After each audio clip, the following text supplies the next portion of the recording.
seen it for a couple of hours on my profile. And I was like, I hit delete the second after I put it up there. And so, again, it is somewhere in the internet. I hate saying that because it's a kind of a generic thing that people are saying these days. Once it's out there forever. But it is out there in some way, shape, or form. And so you kind of have to be mindful about what you're putting out there to begin with, just in case. And then the lack of control over some content. I mean, people will post things on my page that I'll eventually go on and delete because I didn't want you to put that on my page. I mean, just personally. That's not the person that I am, and I don't want you to do that. Or even pictures. You know, yeah, I'm going to go out with friends and stuff like that, but I didn't know that they were going to be posting all these pictures on Facebook. So those are just kind of some of the things to look out for. These are some of the different things that I was talking about, some of the numerous things of the things that you can't control or the other things that are going to be interpreted by employers. And so I'm just calling them blind sides, which are the things that we don't generally see, the things that we're kind of unsure about.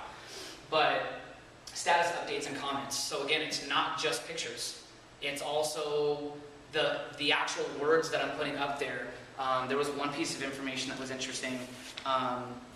It said, why employers disregard candidates for, after screening their profiles online. 53% because of provocative or inappropriate photographs. 44% said because of content about them drinking or using drugs. Which content means not just pictures, but things that you're writing about it. So it doesn't have to be a picture for them to go, oh, they're using drugs, we're not going to consider them.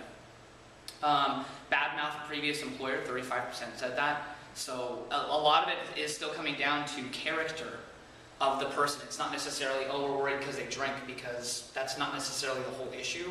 It's kind of getting an understanding of the personality of the person that they're looking into now. Are they, they're wondering, is this person a negative person, or are they just going to badmouth everything? Well, how are they going to work on my team? How are they going to work with all the other people that I'm working with? Are they going to badmouth them the second they get home? Because that's not good either. So groups that you're a part of, again, it's a reflection of you, and I might join this group because it's got a funny title and it's ridiculous and it's stupid, and yeah, I agree with that. But again, what is that saying about you? Those are all things to kind of look out for. Picture, your likes, the pages that you like, the things that you like, TV shows, all those kinds of things. Again, it's a lot like groups nowadays. Events, again, I would say some of these things, especially about the content about drinking, are these people going to parties, like going to parties like events and stuff like that that are always like crazy rave and all those other things? Like, are they things that they're noticing that are kind of questionable in nature? Info and quotes, that's kind of in the information section on your profile, but people always put like funny quotes that kind of maybe rub people the wrong way, or just in your general information, like people will use the information, like the sections about books and movies you like and stuff like that, to put other content. So just kind of remembering that, oh yeah, I put that on there when I was in high school, and maybe I should clean that up if I want to come off as an adult and look a little bit more professional. And then the last one is check-ins, especially with smartphones. I know on the iPhone and a lot of the Android apps, on the Facebook app you can check in somewhere. So just like on the Foursquare app, you can check in and say, I'm at this place. So again, if you're checking into all these places that are like bars and all this nightlife stuff and all those things, those can raise potential flags. Again, those aren't going to be things that an employer is going to say no. But what if you have quite a few things here, and then maybe one thing there, and then something there that's kind of questionable, and then a lot of stuff here, and a lot of stuff here? Then you can see where it starts to kind of build up, where it's not just one thing or an intermittent thing, but they start to notice it as a frequent thing. I guess we can go to the next one. So making Facebook work for you. And the first one I put is privacy settings. You don't have to change all the content that's in your Facebook. That's not what I'm saying, and that's not what I think is the best thing. I mean, you want to be who you are on Facebook as well. If they're going to be looking at these, I want them to know who I am as well. And so there becomes that fine line between presenting myself in a professional manner and also just being myself. But the idea that they have crazy privacy settings these days where I can't be searchable if someone wants to find me to add me as a friend. That you have to add in like a personal email address or a password about me before they can become my friend. Or, for instance, like with the check-ins thing, that I'm the only person that can check me in. So a friend can't check me in a bar or at a party if I don't want them to. So there's a lot of more personalized information that you can restrict specific users from even viewing your account or viewing specific portions of your account.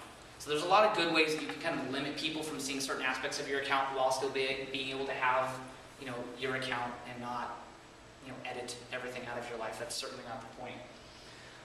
Post information you want others to see.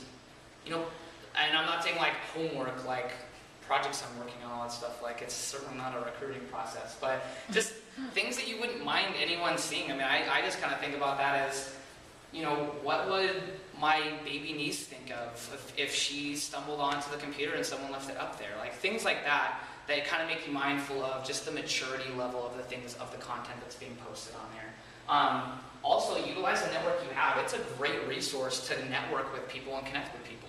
That it's a great resource if they say that most of the ways that you get a job these days is by someone that you know or someone that works in that company, then this is certainly one of the best ways to connect with those people, because it's a friend of a friend that I met somewhere, through that friend, and all of a sudden now we're friends on Facebook and we start up a conversation. So there's a lot of positive ways that you can do that. In that same study with the reasons why employers disregarded candidates, it also says why employers hired candidates after screening someone online. 50% thought that their personality was a good fit for the company. 39% said because their profile supported the candidate's professional qualifications. So, I mean, what that kind of links to is, did they actually graduate from this university, and is that listed in their information, or did they list a completely different school? Or did they say that they worked here, and then on their previous work history on this thing, there's question marks, like they worked somewhere else at the exact same time. So there can be kind of question marks or confirmations in that. Other percentages, about 30 to 38% said they had good communication skills, a good personality, or the person was creative. So they are looking at it and seeing personality traits or skill traits that the companies liked. And so it was confirming for them, yes, this is exactly the kind of person that we wanted. We thought so, so this just helped us make that decision better. And then 20% actually said good references about the candidate, which pointed a little bit to people saying positive things on that person. So comments that other people that were friends with them, or maybe that they had worked with, that posted something on their Facebook, they were posting positive comments to them about, hey, thanks for your help, or on things like that. And then, just kind of along with some of that information, let your skills and talents be seen. Plenty of people, especially the people that are trying to do like communications type things and writing, journalism and stuff like that, will have either a blog or some of their own writing that they'll link on their Facebook, which is a kind of almost exact example. For instance, I do photography. I do lots of different kinds of photography. All those kinds of things are up on my page. Granted, I have it up there because I want everyone to go to my page as much as possible. So I'm just trying to make it easy as possible. It's kind of selfish. But at the same time, it's still showing other people that I don't know exactly who I am and the skills that I have. And maybe that will trigger with them. And that's kind of the point, is that it's a double benefit. That it's not necessarily, I'm trying to make this, oh my gosh, the most amazing Facebook profile, the most professional thing ever. No, because it's my means of being able to communicate with my friends. If I did all that kind of stuff, my friends would be like, who are you? You are not this person. Like, is this your job profile? Like, what is this? It's not about that. It's just about cleaning it up and just kind of maturely presenting it to everyone that is able to see this thing. Actually, before we go to the next one, let's go. One other kind of thing I wanted to show you guys was another part about kind of your online brand are a lot of different things. And so, for instance, right here, I Googled myself, James Donnelly. There's a lot of James Donnellys out there, a whole lot of them. There's one about, let's look at this here. There's a Wikipedia, who knows, a baseball player apparently. Facebook. So we go here. Nope, that's not me. Let's go Black Donnellys. That was a great show. There's a character with my name. IMDb. So this guy was a movie star.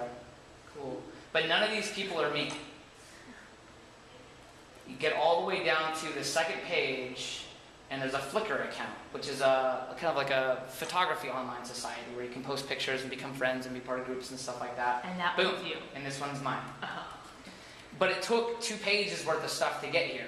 No. And there's no way, I mean, there's so many other James Donnellys that it's still going to raise questions. I mean, there's no positive confirmation that that was, just specifically me.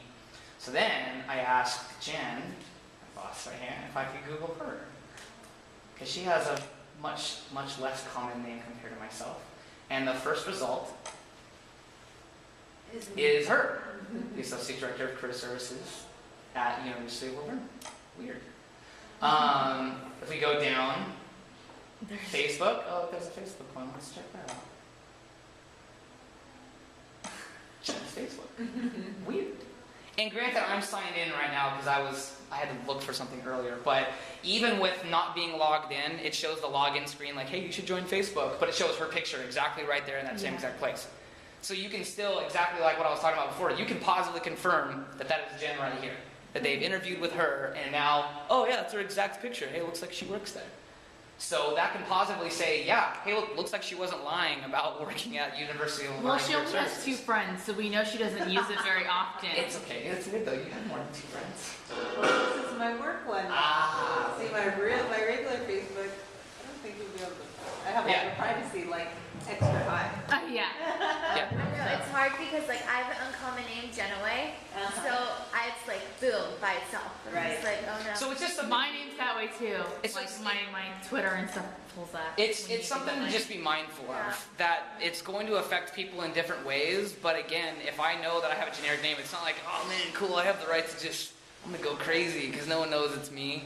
But at the same time, I realize that that's going to be more difficult for someone trying to search for me, or other parts, versus Jen, where it was quite easy.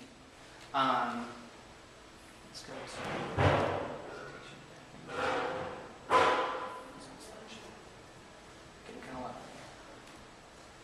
Okay, so your online brand. And so your online brand, again, kind of getting out of the Sanitize Your Facebook thing and getting into By the way, I've the never managing heard of your... LinkedIn. Never heard of it. Where, sorry? I've never heard of LinkedIn. The first time I saw the page was when you pulled up hers. We're gonna get in there. So your online brand consists of a lot of different things, which is why I kind of Googled it. Someone can Google you and find a lot of different other aspects of yourself. So your online brand is a lot more than just the social media that I'm on. That's like someone meeting all my friends. But there's certainly other ways that online they can view my photography things, or my other work things, or my school stuff, or just other various information. And so I have out there Facebook, MySpace, which I'm curious who still uses that. LinkedIn, which is a professional networking. We'll actually get into that, but it's very, very useful for your managing an online brand. Blogger, which used to be Blogspot. So, I mean, if you host a blog, if you write about something, again, those thoughts and opinions are yours, and they're going to read that. So if I'm a journalist student, I want them to read that. I want them to know what I think about my food blog. But if it's just me ranting about the world, that could raise questions about, this guy's really negative, and he thinks really bad things about stuff. Like, do I want him working here?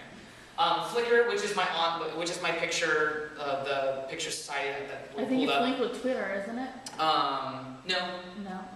But again, it shows a different side, and those pictures are reflections of that. So now I'm not just having to make sure that my Facebook pictures are right, but that these ones too. And that thing has a lot less privacy settings than Twitter does. WordPress, which is just a company that you can get website hosting through, but again, a lot of people use it for blogging. And then also your email. It starts with your email and all your user tags. That if it's Sunshine99, that's not bad by any means. If you're using it for if you're using it for an email in your resume, you wouldn't want to do that. But if my email is like, I want to kill the world at gmail.com, you might want to reconsider that. Like, that might raise a couple of flags about stuff. So again, it's just a perception of everything that I'm putting out there online that someone could find and that could possibly confirm as me. And what is that reflecting about myself?